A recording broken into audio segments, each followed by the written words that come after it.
Welcome to the Diva Life Show, where music meets fashion, culture meets travel, and we explore the stories of extraordinary artists and entrepreneurs. Welcome to the Diva Life Show, where music meets fashion, culture meets travel, and we explore the stories of extraordinary artists and entrepreneurs. I'm your host and resident diva, Heather Poduska.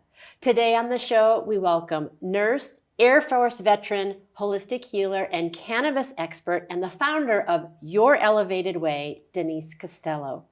Holistic healer Denise Costello, founder of Your Elevated Way, is pioneering a new approach to wellness for women as they age. As a leader in integrating holistic practices into healthcare, Denise is transforming how women over the age of 40 heal and live vibrantly through personalized coaching, plant medicine retreats, and wellness workshops. Denise's innovative techniques include blood flow restriction, strength training, plant-based medicine, anti-inflammatory nourishment, and mindfulness-based stress management. And I think we could all use some of that.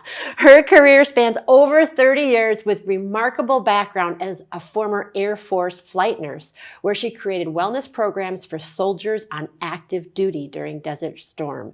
Denise now helps women stop battling their bodies and start elevating their lives. Denise, welcome. Hi, I love that ending, Yeah. Well, I love that. Well, I was thinking about, because you have been in, at least close to combat situations. And, and I think that a lot of people, women and men, especially women, were like at odds with their bodies a lot of time and like battling a lot of things in life. And I love that this is the elevated way. And so tell us a little bit about what Your Elevated Way is and why you created it. Yeah. Well, just you pointing out, women feel like they're battling their bodies, especially when we hit menopause, and it's not their fault. It is not their fault, but there are choices that they can make. There's things that they can do. And I feel that why I'm really, stepping in on this is because I don't like to see them suffer. And there are some techniques and things available that they just don't know about. Yeah. It's just not being talked about. And I've always been researching. I mean, I left the clinical practice very early in my career because I wanted to be on the other side of medicine and giving people the education and the tools to prevent illness, to stay out of the hospital. So this is just bringing that along, and giving them, the tools to do that in a very easy way. We're just shifting a little bit, elevating whatever situation you're in and thinking, well, how can I make this a little bit better? I love that. How can I move the needle a little bit better? Because we know it's those small, incremental, consistent things that we do that, makes the change. And so, that small, consistent thing, it's got to be impactful. It's got to be fun too. Yes. Right? Well, otherwise we're not going to do it. We're not going to do it. Yeah. And I'm all about that. I know you are. That's why you're here.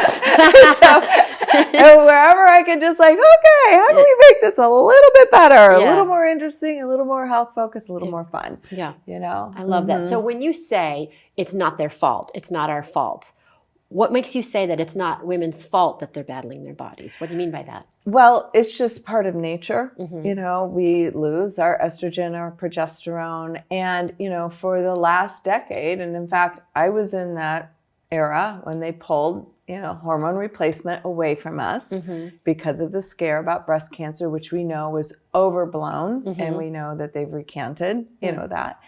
And so we were given a lot of the tools and not even listened to. They used to call it whiny women's disease. Oh my God, that's horrible. I know. They were like, wait.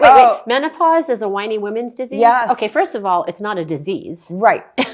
Like it's just part of life that happens to women. I mean, is it part of if you're blessed enough to live that long, it's not oh my God, that's horrible. No, exactly. And that was from a physician. This is what the physicians, they had, you have a WWW. Oh my God. Yeah. And they were not taught anything about menopause, even OBGYNs. Wow. Only like 1/10 are even educated in this. Wow. So the great thing is now people are speaking up and there's information. But I feel like there's a few things that are left on the table. Yeah. Well, let's talk about that. I want to go back for a second to the hormone replacement because, first of all, everybody should talk to your own doctor about what's. We're not given specific medical advice here, but some people do. Some people are there. Some people that cannot take it or still should not take hormone replacement. Yeah. There are. And so if right now, if you have cancer, like breast cancer or anything that's estrogen, affected. There's other things that they can do. Yeah. And the point is have that conversation. It's not for everybody, but they should be told.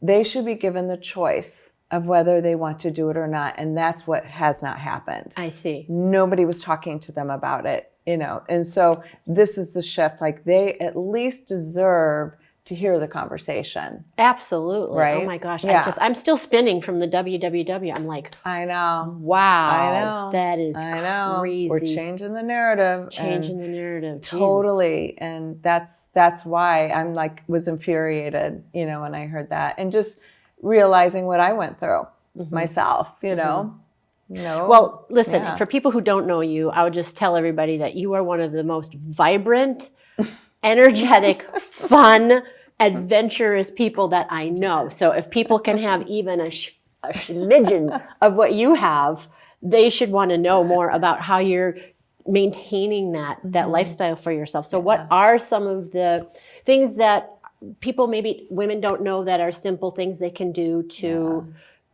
be more vibrant as they age and avoid some of the common things? Like, what are some of the pitfalls that we've been told that happens when you age that we can avoid, just like you're going to be moody and you're going to be stressed out. Well, and you're going to be, sounds like life. Right? I know. And you're going to be tired and you're going to gain the weight and you are going to have no muscle, like you are, it's just suck it up. You're done. You're just here to support us and this is just part of aging. That's always this is just part of aging. There's nothing you can do about it. But you have lots of things that people can do about it. So what are some of the things that people don't know that women should know that are available to them? Right. Well, number one, I think one of the things that's missed is meditation and grounding and connecting, to not only your own inner knowing, but to God and source or what have you, to manage that cortisol. And that has to do with first thing in the morning. So instead of grabbing the phone, which is where it's like going in, and going and realizing you have a purpose too. It's not, yes, honorable for a mother and taking care of children but our role, is we got to take care of ourselves because we are the hub. And this is why I'm so passionate about working with these women, because once they learn these tools, they can apply them to their kids, they can apply them to their elderly parents, but more importantly, they're able to keep their anxiety down and their management. So focusing on really managing their stress, like in a mindful way, like with breath work or, so just putting your hand on your heart in the morning instead of grabbing your phone. Actually, I think I read. Oh, I'm on my mic. Sorry. Yes, and just taking a breath. Yeah, and I've heard that lowers your cortisol to put your hand on your heart. Just doing this. Just doing this, it actually stimulates. You want to hold it for at least 8 seconds. Hold on. Okay, keep talking. Keep talking. 8 seconds, because you're going to release oxytocin. So oxytocin is a neurotransmitter that is calming. It's like when we had with our babies breastfeeding, and so this is why you want to hold somebody in a hug for 8 seconds. All of this, so love on yourself. That's what I would tell women, love on yourself first. You look at yourself and you love on yourself first. And then, the other things that, have kept me going, is movement is critical. Our bodies were meant to move. And we know, as far as we decline with our human growth hormone, really starts to plummet at the age of 30. I mean, it starts declining That's so after early. 20s. Wow. Yeah. Yeah. 30, because, it's like, well, you're in a different zone. You needed it when you're young to build your muscles. And the other thing is, as that declines, is your bone, your bone density. Yeah. And so the way we combat that is, and we know that strength exercise is better than, like, they're doing the cardio for like knee, and that's raising your cortisol. When we get into this age, we need to really dial up the strength training. Yeah. And where I see the problem with that is like, who wants to spend hours in the gym? And it's not just the light weights. You've got to do high intensity in order to get that drop of the human growth hormone and the nitric oxide that women and people are paying a lot of money for their skin and everything else. You can naturally do this. And this has been kind of all along in my practice, is the belief that we have everything that we need. So talk to us a little bit. I want to talk to you about the weight training, because I think that, I know that I went through that, like, if your bones are getting weaker, is it still safe to lift heavy weights? That's a really good question. So talk to us about that. Yeah, thank you for asking that, because this is the piece that I feel like every woman should know about, and everybody, is this blood flow restriction technique. Okay, tell us about that. And it was designed 40 years ago by a Japanese physician. It's been heavily studied, and they used it in recovery. When you couldn't lift, you wanted to build the muscle, but you were injured. And so what it is you're just slightly, you're putting these little bands on. Okay. And you are just squeezing the slowing down the blood flow a little bit, so the oxygen, the muscle doesn't get the oxygen as much. And you are in a sense creating that high intensity of lifting the heavy weights, because you want to get to the burn of the lactic acid is what triggers the human growth hormone. Okay. It triggers the nitric oxide. So this I love for so many reasons, not only for women, but our elderly. What puts them, think about your parents, that you were taking care of, or worrying about them falling, breaking their hip. The thing that puts them in a nursing home is the inability to move around and walk and get up and off of the toilet. You want them to have active. And here's the thing, women are living a lot longer. We're living past our men, 20 years plus, but in ill health. Yeah. Who wants to live their last 20 years of their life feeling weak and worried they're going to fall and break their hip and, be damaged? So I love this technique. I was introduced to it by my physical therapist when I had a knee replacement. And I wasn't looking forward to the hours in the gym that I had to do. Yeah. Oh God. Yeah. And I was like, all right, game. I'll try that. Oh my gosh, my body is entirely changed. Wow. You lose your belly fat. That happens, So I don't know if this would fit around my belly. Yeah, exactly. You need a bigger one. Yeah. So you wear them around your legs or your arms. You can wear them when you're walking. Everybody's got, a lot of people have a dog. And so it's a very practical. I'm all about practicality. Yeah. And believe me, I love short bursts, where you get that pop. It gives you, you have mental clarity and all these different things. And so I feel like this is a missing link, because all of these menopause doctors now, Dr. Mary Claire and all these, which I love, they're saying, get in the gym and work out. Well, there's still the barrier. Yeah. And this is a very simple, I travel a lot. Yeah. Here's my gym. Throw it in my backpack. Boom, I'm done. That's and great. It's like 10 minutes. Wow. It's all you need when you have that. The high intensity is that it, you only need 10 minutes of that. I didn't even think about the travel piece of it. That's because yeah. I've been traveling a lot more lately too. And I'm like, oh gosh, if I could just, boost my walk even with some of that. You're walking around Paris. You're walking around I like wherever the way you you want. say it. I like the way you say it. Right? That's awesome. And you just put that on, and you're not missing everything around you. You still get to be in wherever you're at. Athletes use it. We have our Olympic teams were using them. So it's like, it's well known, but it always revolved in the athletic and the physical therapy world. Now we're bringing it to the real, like, everyday person, because, everybody with all the insulin and the diabetes issue, this is the best form of getting that blood sugar out of your muscles and, being utilized so to decrease insulin resistance. Wow. So that's the other reason I'm so adamant about this and excited about informing people is everybody on Ozempic and all these other things is that here is a natural method that is able to, utilize that blood sugar. Yep. And also you burn your fat for 2 to 3 hours after. Wow. Yeah. Okay. Hello. I know. Oh my God. That's amazing. Yeah. So one of the things that you were talking about was the falling and for elderly people. And I have elderly parents and they're both doing well. But I was having a conversation with some of the people that were living where one of my parents was living. And I said, do you like living here? And both of them said, yes, it's very nice. We like it. How long have you been here? They told me, and they said, both of them were there because they fell.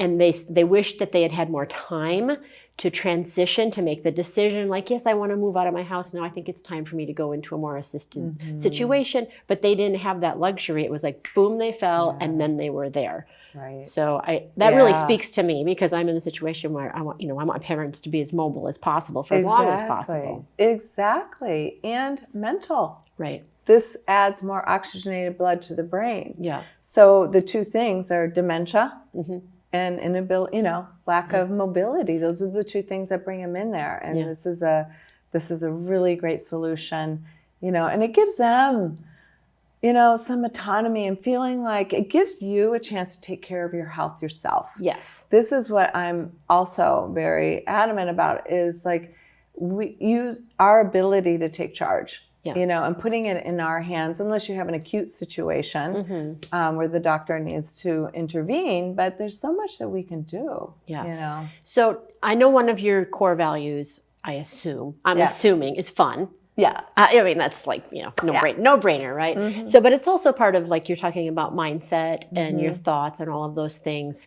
What are some of, everybody does fun their own way, right? We all experience fun in a different way, but what are some easy ways that someone can turn up the volume on the fun in their life to create that, the endorphins and that good feeling? Right. Music, number one. Yeah, I tell you that, right? Turning on music, really, it brings you, it elevates your mood, it brings you back. But also when I talk about fun, I'm thinking about surrendering and letting go and not trying to control your outcome. Oh, okay. So just allowing, say, I'm just going to have fun with this. Well, that is such a great phrase. I am just going to have fun with this. I am not going to overthink it. And if it doesn't work out, that's okay. Wow. And let's play with it. Let's just see what happens. Because think about it. When you go out to play, you're not like, okay, I'm going to make sure I'm jumping up high and doing all this so I feel good. No, you just do it. Yeah. And I was just listening to Dr. Margaret Beckham. Martha Beck? Martha Beck. Okay. Yes, love her. Yeah. She was talking about how with anxiety, creativity, first of all, anxiety stops creativity. And creativity puts you into that mode of transformation and creativity squelches anxiety. So the more we can just be creative and this is why I love this whole concept of the elevated way, because it's getting you into asking that question. Well, what else is possible here? How can I make this a little more fun? Yeah. How can I make this a little more easy? Wow. I remember when I was a young mother and I was really focused on nutrition at that point, because, I was so, heard a terrible statistic by the time they were going to be 18, 1 in 4 would have cancer. And I was coming from the cancer world. So I was like, what? I got to figure this out. And so I really did a deep dive in integrative medicine, and food is your first form of medicine, right? Right. And so I was like trying to be the good mother and making everything just right. And they loved waffles, frozen waffles. Yeah. And most kids like waffles. They all do, Yeah. So I got the blueberry ones, and then I tried the really high fiber one. Nope, they wanted the Eggo ones. I'm like, oh God, it's like, what can I do to make this better? Yeah. Like, how can I elevate it a little bit more? Well, I knew if I put protein with the waffle, that's going to help to keep the blood sugar from spiking. That was my main concern, the blood sugar and all that. So I put peanut butter on, and I put real maple syrup, which is expensive, when you're a new young family, but I put it in like one of those ketchup squeeze bottles. So they only a little bit drizzled out, and they could drizzle it on there. Yeah. To this day, that's the way they eat their waffles. Oh, that's so cute. But that was an example of how you can take something that doesn't seem right, and you can make it a little bit better. I love that. And I love that about you and what people, I read this in your bio, but I don't think that the audience knows yet what a total badass you are. I mean, you're so fun, and you have this medical knowledge, this health knowledge, but you are also a very brave, powerful woman. And I want to tap into something that you did to make it more fun for you and for other people when you were serving in the military. Oh yeah. And you're so brave. And tell us the story of how you did that. You did a version of that for the soldiers in the desert. Yeah. That they were not having fun. No. And tell us about what you did to make that experience better. That was funny. So, at that time I was a reserve flight nurse, right? Okay. And so reservists, and this is back in the 90s or so, they're medical people. They're working in hospitals. A lot of them were overweight, not very fit. And here we are, when we first were in Riyadh, kind of dropped off into the war, and you're just like the scud muscle, it was scary, and you're just waiting, and you're just like, where are they gonna ship us to next, and this and that. So you're in Iraq? You're in Iraq. The Scud missiles are flying. Yeah, flying around, and we're waiting. There's some waiting game before you know what's going to happen next. And I'm looking around. I'm like, these guys, they're all so out of shape. I'm like, I'm worried about them. Yeah. I'm worried about them. And at the time, I was getting my master's in exercise physiology, because this is where I wanted to make this shift. Yep. Corporate wellness. So part of the thing was learning how to run an exercise class and yoga. And so we had our little Walkmans, and I was like, okay, everybody, we're gonna do a little dance. We're gonna do a workout, to music, and get them moving. And here we're in our clumpy boots, and you're in the desert with your combat boots. With the combat boots, like, come on, let's go, come on, people, God. Let's get this going. And it was great, everybody did it, but there was like this dead time. What else are you gonna do? Well, only you. I mean, you get the jams on in the desert with the missiles flying over, because you have a mission of being focused on health. It's so incredible. Yeah, so what would you say to someone who, is facing a challenge, an entrepreneur in their business, a health challenge, a relationship challenge, and they need to step up? They need to break through whatever it is that they are facing to get to the other side, and they're scared. What would you say to them? Because you're always on the forefront, the cutting edge of health, but you're also doing things. You're you're learning new things, and obviously you're very brave. You're in the desert in the wartime. Yeah. What would you say to someone who needs that ounce of courage inside of them to do the thing? Yeah, I would say, first of all, again, put your hand on your heart and just say, you're okay. You're safe. Like, you got this. Okay. You really do. Do that again. You have this. You can dig in and do this. And there's something in you that lights you up. Go towards that. Go towards that first. Like, start small, and don't give up, and surround yourself with other people. Yeah. To me, I think that is key. I'm a people. I realized through COVID, I was like, I need people.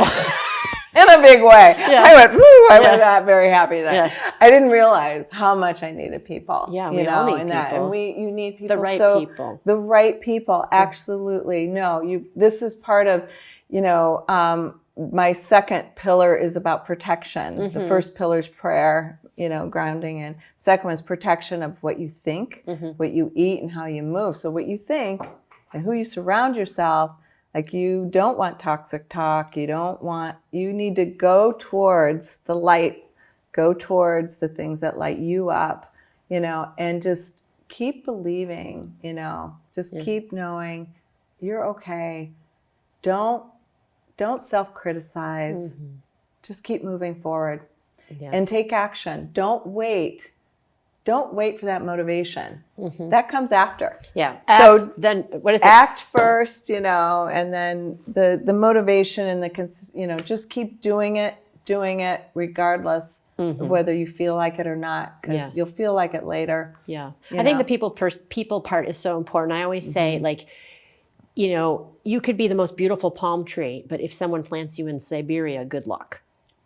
Right? Yeah. You have to have that environment that supports you. Yeah. So I want to ask you two more questions. One is, you are such a diva, and it's the Diva Life Show. So who do you think, is there someone that you can think of that you think is aging really well? Like you're like, ooh, that person is like a great example, a great diva that's aging well and doing it right. Besides you.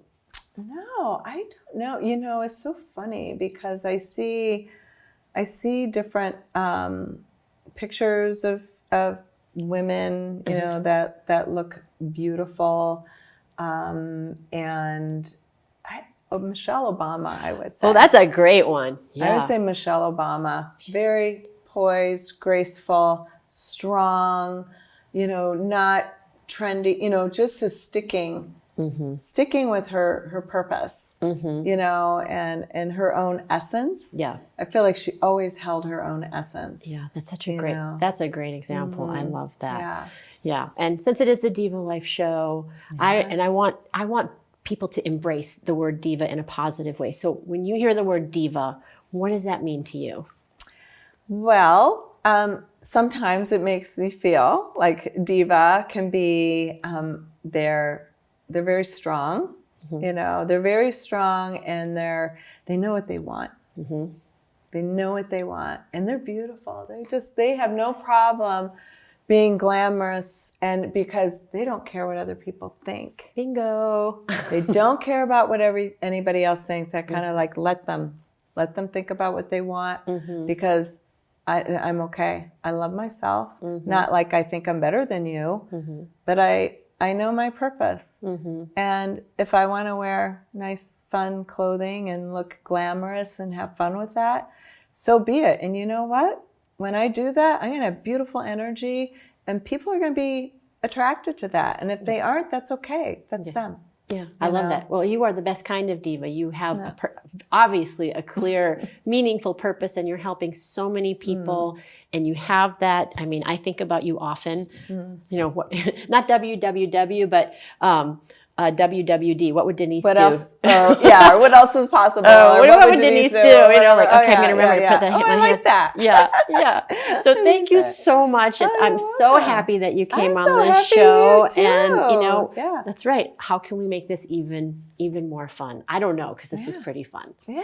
Thank you so much for joining us. Thank you, Heather. This is great. And thank you to all of you as well for joining us. And as always, until next time, here's to hitting all your high notes. Take care. Bye-bye.